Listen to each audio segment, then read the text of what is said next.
નમસ્કાર વિદ્યાર્થી મિત્રો, કેમ છો?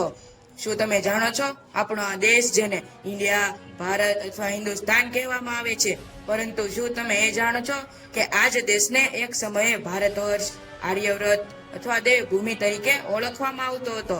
આ જ ભારત વર્ષે અનેક ધર્મયુદ્ધો જોયા છે.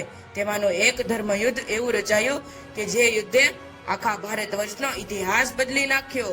તે યુદ્ધ હતું મહાભારતનું.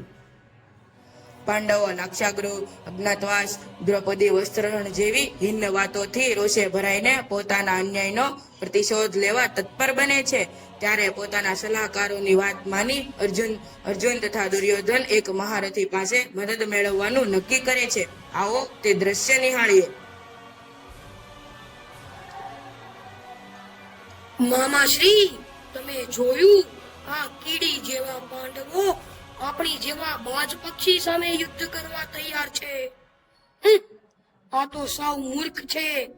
હા ગણેશ, પરંતુ એના બોલતો કે યુદ્ધમાં એવો પણ યોદ્ધા છે જો કદાચ એ પાંડવોના પક્ષમાં હશે તો પાંડવોનો વિજય નિશ્ચિત છે.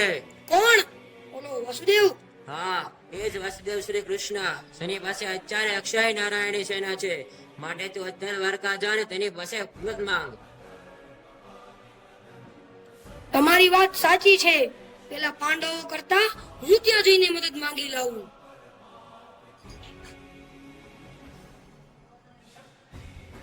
અર્જુન, યુદ્ધ તો નિશ્ચિત છે, પરંતુ વાસુદેવનો કોઈ ઉત્તર આવ્યો નથી, માટે તો દ્વારિકા જઈ તેમને પૂછી આવ તે કોના પક્ષમાં છે. એમાં વાત શું કરવાની? કૃષ્ણ તો આપણા જ પક્ષમાં રહેશે. ભીમ હશે ને છે તે વાતમાં ઘણો ફરક છે. જેવી તમારી આજ્ઞા. તો મિત્રો, તમે બધાએ જોયું ને કે કેવી રીતે પોતાના વડીલોની વાતને માન આપી અર્જુન તથા દુર્યોધન દ્વારિકા જવા નીકળે છે, અને બીજી બાજુ રાજાધિરાજ દ્વારકાધીશ પોતાના સૈન્ય કક્ષમાં સૂતા હોય છે. કૃષ્ણ સૂતા છે, અર્જુન પગ પાસે તથા દુર્યોધન માથા પાસે બેસે છે. કૃષ્ણ આંખ ખોલતા અર્જુનને જુએ છે.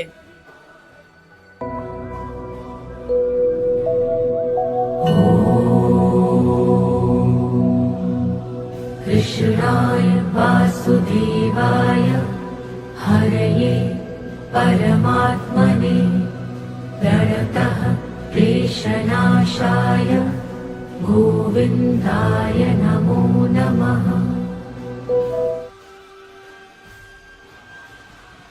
આની સુવાની રીત તો ઘણી વિચિત્ર છે. અરે ધનુર્ધર, તું અહીંયા આવ આવ. પ્રણામ વાસુદેવ, મારી પહેલા દુર્યોધન પધાર્યા છે. ઓહો, તમે માફ કરજો, તમે માથે ચડીને બેઠા છો તેથી ન દેખાયા. બોલ બોલ અર્જુન, શું આજ્ઞા છે? માફ કરજો, પ્રથમ દુર્યોધનને પૂછો, મારી પહેલા તે અહીંયા આવ્યા હતા. બોલો બોલો શ્રેષ્ઠ. હું આ યુદ્ધમાં તમારી મદદ માંગવા આવ્યો છું. હું પણ. જો તમે બંને આ યુદ્ધમાં મારી મદદ માંગવા આવ્યા છો તો સાંભળી લો.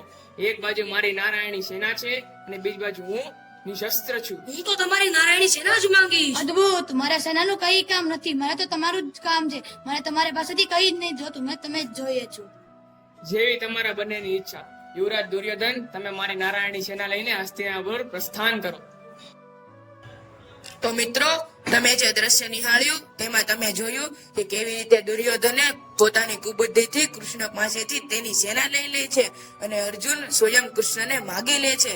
યુદ્ધ નિશ્ચિત થઈ ગયું હોવા છતાં પણ મહારાજ યુધિષ્ઠિર હજી પણ શાંતિની આશા લઈને બેઠા છે. કૃષ્ણને પોતાના સ્વયં શાંતિ દૂત બનાવી હસ્તિનાપુર મોકલે છે. વાસુદેવ, આપણે યુદ્ધ તો નિશ્ચિત કરવાનું જ છે, પરંતુ મારું મન માનતું નથી. મારે એકવાર શાંતિ પ્રસ્તાવના મોકલવાની ઈચ્છા છે. શાંતિ? હવે શેની શાંતિ? ઓલો કપટી દુર્યોધન આપણને મારી નાખવાનો પ્રયત્ન કરી રહ્યો છે, તો શું આપણે શાંતિ જ રાખવાની? મહારાજ, શાંતિની સિદ્ધિ માત્ર ઋષિઓને મળે છે, ક્ષત્રિયોને નહીં. મહારાજ, જો તમારે શાંતિ પ્રસ્તાવના મોકલવાની ઈચ્છા હોય તો તે વાતથી હું સહમત છું.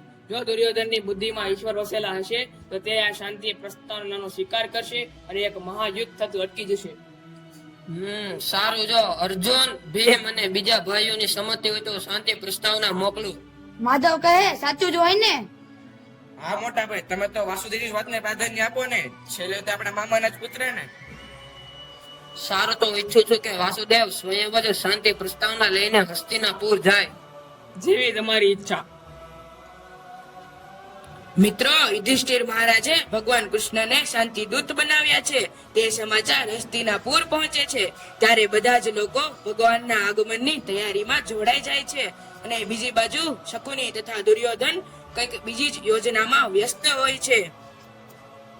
ભાણેજ, જે જોયું ને, યુધિષ્ઠિરે વાસુદેવને શાંતિદૂત તરીકે મોકલવામાં આવ્યા છે. હા મામા, હવે હું તેને જ બંદી બનાવી લઈશ. વાહ વાહ મંદબુદ્ધિ, તને ખબર છે કોણ છે? એને બંદી બનાવવાનું કામ તારું નથી. એ જે સાંજે પ્રસ્તાવ મેં કીધું ખાલી સાંભળજે. સાવધાન!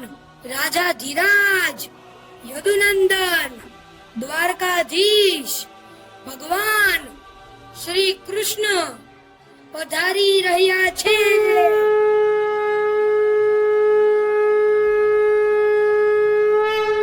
મહારાજ ધૃતરાજ, ગુરુ દ્રોણ, પિતામહ ભીષ્મ, મામા શકુની તથા બધા જ સભાસદોને મારા પ્રણામ. પધારો પધારો વાસુદેવ, આસન ગ્રહણ કરો. તમારો અહીંયા આવવાનો પર્યાય જણાવો વાસુદેવ. પર્યાય તો એક જ છે. પાંડવો હજી પણ શાંતિની આશા લઈને બેઠા છે. તે ઈચ્છે છે કે આ યુદ્ધ ન થાય. જો મહારાજ ધૃતરાષ્ટ્ર પાંડવોને હજી પણ 5 ગામ આપી દે તો આ યુદ્ધ નહીં થાય. એ પાંડવોને 5 ગામ તો શું, 100 ની ઉપર રહે તેટલી જમીન પણ ન આપું. અને તું ગાયો ચરાવનાર ગોવાળ અમને સલાહ આપે છે. મહારાજ, આ દુર્યોધનને સમજાવો.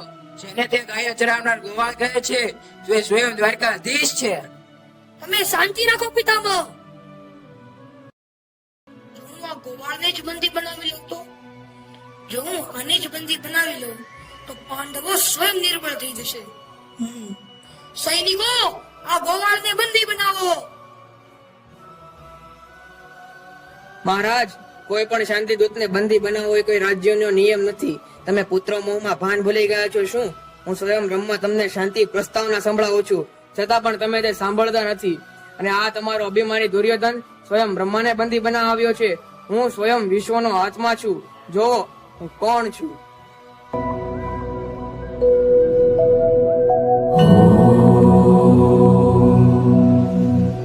कृष्णाय वासुदेवाय हरये परमात्मने प्रणतः क्लेशनाशाय गोविन्दाय नमो नमः। મહારાજ, યુદ્ધ તો નિશ્ચિત છે અને પાંડવોનો વિજય પણ નક્કી જ છે. તે હું પ્રસ્તાવ નહીં પણ ચેતવણી આપીને જાઉં છું. તો મિત્રો, દુર્યોધન ભગવાનને બંદી બનાવવાનો પ્રયત્ન કરે છે, જેના જવાબમાં ભગવાન ચેતવણી આપે છે. આવો હવે એ મહાભારતનું યુદ્ધ નિહાળીએ. માધવ, આ શું છે? ભીષ્મ, દ્રોણાચાર્ય, કૃપાચાર્ય, કર્ણ આ બધા મારા માટે પૂજનીય છે. આપની ઉપર હું કેમ શસ્ત્ર ઉપાડું? આ બધું જોતા મારી મનોદશા બગડી જાય છે. માધવ, મને યોગ્ય માર્ગ બતાવો. આ તો શું બોલી રહ્યો છે પાર્થ? અને કોણ સત્તા તને શોભા નથી આપતી? જેનાથી લઈને તે બધી મનોદશા ભોગવી છે, હવે તો તેનો જ ત્યાગ કરવા જઈ રહ્યો છે. આ આત્માની ચિંતા તું ના કર. તે અજય અને અમર છે. તું યુદ્ધ કર, ઉભો થા. यदा यदा हि धर्मस्य ग्लानिर्भवति भारत अभ्युत्थानम् अधर्मस्य तदात्मानं सृजाम्यहम् परित्राणाय साधूनां विनाशाय च दुष्कृतां धर्म संस्थापनार्थाय संभवामि युगे युगे। જે જન્મે છે તેનું મૃત્યુ નિશ્ચિત છે. જેનું મૃત્યુ નિશ્ચિત છે તે ફરી જન્મ લે છે. મનુષ્ય પોતાના કર્મ અનુસાર ફળ ભોગવે છે. હું આ સંપૂર્ણ સંસારમાં છું અને આ સંપૂર્ણ સંસાર મારામાં છે. યુદ્ધ કર, ઉભો થા. માધવ, તમારી વાતથી મને યુદ્ધ કરવાની પ્રેરણા મળી, માટે હું તમારા જ વચનોનું પાલન કરીશ. કરીશે વચનમ તો મિત્રો, જેની મતિ અને ગતિ અર્જુન જેવી હોય છે, તેનો રથ આજે પણ કૃષ્ણ ચલાવે છે. જો તમારા સલાહકાર કૃષ્ણ જેવા હશે તો અવશ્ય ગીતા રૂપી અમૃત મળશે.